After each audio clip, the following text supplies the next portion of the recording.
नमस्कार दोस्तों, SR news में आप सभी का स्वागत है। मैं रिंकू यादव।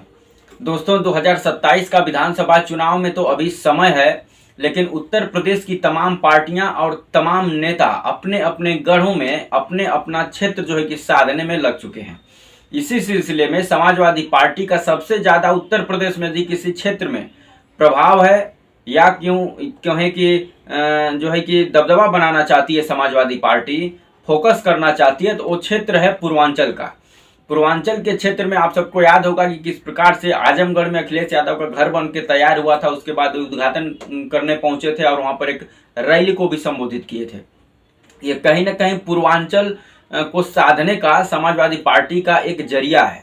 और समाजवादी पार्टी को भी पता है कि जिस हिसाब से 2024 के लोकसभा चुनाव में पूर्वांचल ने साथ दिया था समाजवादी पार्टी का, और उसी हिसाब से यदि 2027 के विधानसभा चुनाव में पूर्वांचल पूरी तरीके से समाजवादी पार्टी का साथ दे देता है, तो लखनऊ साधने में टाइम नहीं लगेगा, यूं कहें कि सरकार बनाने में टाइम नहीं लगेगा। और इसी सिलसिले में पिछले दिनों शिवपाल यादव पहुंचे थे गाजीपुर। अब गाजीपुर पहुंचे थे शिवपाल यादव, तो एक सीट की चर्चा बहुत तेजी से होने लगी है। वो सीट है गाजीपुर की जहुराबाद विधानसभा सीट, जहां से इस समय मंत्री ओम प्रकाश राजभर जो है कि विधायक हैं। और लास्ट बार समाजवादी पार्टी इस सीट को 2012 के विधानसभा चुनाव में जीती थी, और उस समय समाजवादी पार्टी की प्रत्याशी थी शादाब फातिमा, जो जीत करके आई थी और अखिलेश सरकार में मंत्री भी बनी थी। और उस समय वो अपने क्षेत्र में है, खास करके जहुराबाद विधानसभा क्षेत्र में बहुत सारा काम की थी, जिसको लोग आज तक याद करते हैं।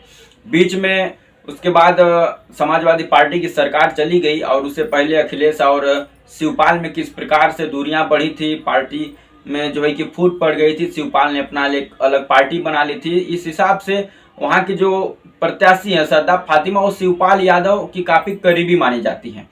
और वो भी बीच में जो है कि बहुजन समाज पार्टी ज्वाइन कर ली थी। और इस हिसाब से 2017 और 2022 का जो विधानसभा चुनाव भी था, वहां पर समाजवादी पार्टी बुरी तरीके से हारी, और दोनों बार ओम प्रकाश राजभर जीतने में कामयाब हो गए। 2022 के विधानसभा चुनाव में तो समाजवादी पार्टी के ही गठबंधन से उतरे थे, लेकिन 2017 के विधानसभा चुनाव में वो भाजपा के साथ गठबंधन में थे, और दोनों बार वो जीतने में कामयाब हो गए। लेकिन ओम प्रकाश राजभर जिस हिसाब से अखिलेश यादव और समाजवादी पार्टी पर निशाना साध रहे हैं, कटाक्ष कर रहे हैं, उसको देखते हुए कहीं न कहीं अखिलेश यादव और पूरी समाजवादी पार्टी इस बार जो है कि जहुराबाद में ओम प्रकाश राजभर को घेरने की पूरी तैयारी कर ली है। और उसका जो मजबूत कैंडिडेट है जहुराबाद से, वो शादाब फातिमा ही है। जिस हिसाब से मंत्री के रूप में उस जहुराबाद में काम किए हैं, आज भी जहुराबाद के लोग उनको याद करते हैं। तो कहीं न कहीं जहुराबाद विधानसभा सीट से शादाब फातिमा का टिकट लगभग कन्फर्म है। और गाजीपुर जैसे ही शिवपाल यादव पहुंचे, शादाब फातिमा पूरे तरीके से लाल लश्कर के साथ अपने कार्यकर्ताओं के साथ शिवपाल यादव से मिलने पहुंची और सरकार के ऊपर निशाना भी साधा। तो इससे कहीं न कहीं अब ये कन्फर्म हो गया है कि शादाब फातिमा के रूप में एक बहादुर प्रत्याशी, जो कि ओम प्रकाश राजभर को जहुराबाद में टक्कर देगी, और ना सिर्फ टक्कर देगी, समाजवादी पार्टी इस बार राजनीतिक विदाई करना चाहती है ओम प्रकाश राजभर की जहुराबाद से। और जहुराबाद जो है कि भाजपा वहां पर अभी जीत नहीं पाई है, क्योंकि 2017 में भी ओम प्रकाश राजभर जीते थे और 2022 में भी ओम प्रकाश राजभर ही जीते हैं। उससे पहले समाजवादी पार्टी जीती थी। तो समाजवादी पार्टी अपने आप को जहुराबाद में आज भी मजबूत समझती है, और लोकल कैंडिडेट शादाब फातिमा के रूप में वहां पर फिर से वापसी अगर होती है और शादाब फातिमा फिर से चुनाव जीत वहां पर लड़ती हैं, तो लगभग ये लड़ाई मजबूत हो जाएगी। और शिवपाल यादव जिस हिसाब से आप सबको पता है कि एक जमीनी नेता हैं, वो जमीन पर उनका जो संगठन है वो हमेशा सक्रिय रहता है। शिवपाल यादव एक पुराने नेता हैं, जो पुराने लोगों को अच्छे से समझते हैं और अच्छे से जानते हैं। तो कहीं न कहीं इसका फायदा भी पूर्वांचल के साथ साथ जहुराबाद विधानसभा सीट पर भी समाजवादी पार्टी को मिलेगी, और पूरे पूर्वांचल पर समाजवादी पार्टी का फोकस है। आजमगढ़ विधानसभा में जो है कि 2022 में 10 की 10 विधानसभा सीट समाजवादी पार्टी जीत गई थी। गाजीपुर हो, जौनपुर हो, चंदौली हो, ये जो क्षेत्र है ये कहीं न कहीं समाजवादी पार्टी को सपोर्ट करता है, और इसीलिए अखिलेश यादव भी पूर्वांचल को अपना दूसरा घर बता चुके हैं।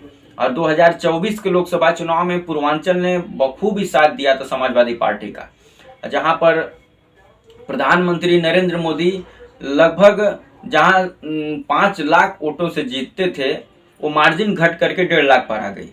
और इसका जो है कि उदाहरण है कि किस प्रकार से पूर्वांचल ने समाजवादी पार्टी का साथ दिया था। गाजीपुर हो, चंदौली हो, जौनपुर हो, मछली शहर हो, इधर आपका आजमगढ़ हो, बलिया हो, मऊ हो, ये जो सीट है इसमें समाजवादी पार्टी का कब्जा हो चुका है। तो कहीं ना कहीं आजमगढ़ के साथ साथ पूरे पूर्वांचल को साधने की समाजवादी पार्टी की जो रणनीति है, अब उसको भी समझ में आ गई है कि पूर्वांचल यदि हमारे साथ पूरी तरीके से कंधे से कंधा मिला करके यदि खड़ा हो गया तो सरकार बनाने में ज़्यादा तकलीफ नहीं होगी।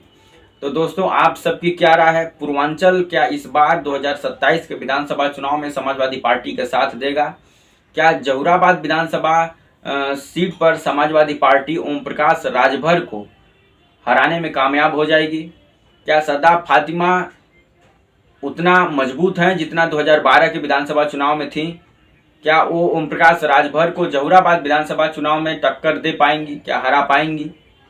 इसके बारे में कमेंट कर जरूर बताएं।